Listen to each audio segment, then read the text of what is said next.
Segera sahkan rancangan undang-undang perampasan aset.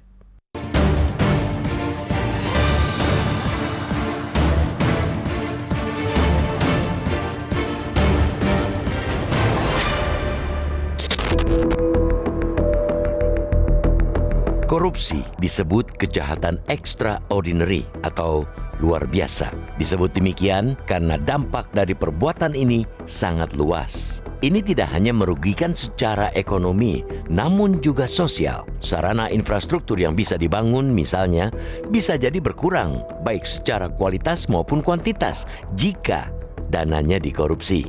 Efeknya pun berantai hingga dapat memengaruhi mutu pembangunan. Itu hanyalah salah satu contoh bagaimana dahsyatnya daya rusak korupsi.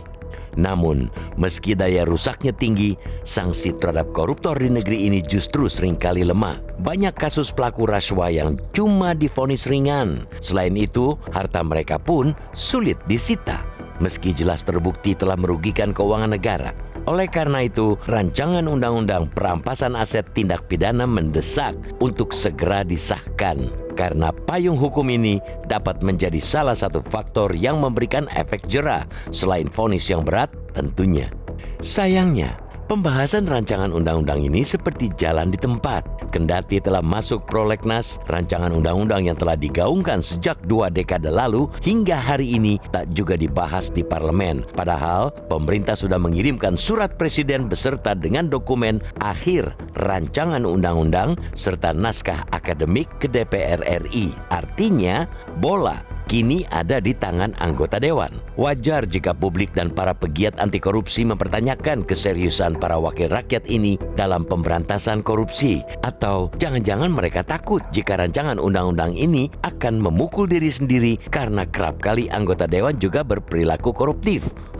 Jika dilihat dari kacamata kepentingan publik, rasanya tidak ada alasan untuk terus menunda undang-undang perampasan aset ini. Apalagi di tengah terungkapnya kekayaan fantastis para pegawai pemerintahan yang mencurigakan. Urgensi rancangan undang-undang ini mendesak disahkan karena bisa merampas aset yang tidak seimbang dengan penghasilan atau sumber penambahan kekayaan yang tidak dapat dibuktikan, seperti pada kasus Rafael Alun. Selama ini, perampasan aset bisa dilakukan jika seseorang terbukti melakukan tindak pidana korupsi atau tipikor atau tindak pidana pencucian uang atau TPPU. Tapi dengan disahkannya rancangan undang-undang perampasan aset nantinya, tindak pidana asal tidak lagi dibutuhkan. Sebagai salah satu negara yang telah menandatangani Konvensi Perserikatan Bangsa-Bangsa melawan korupsi pada 2003 dan meratifikasinya dengan membuat Undang-Undang Nomor 7 Tahun 2006, rancangan undang-undang perampasan aset atau yang juga dikenal dengan istilah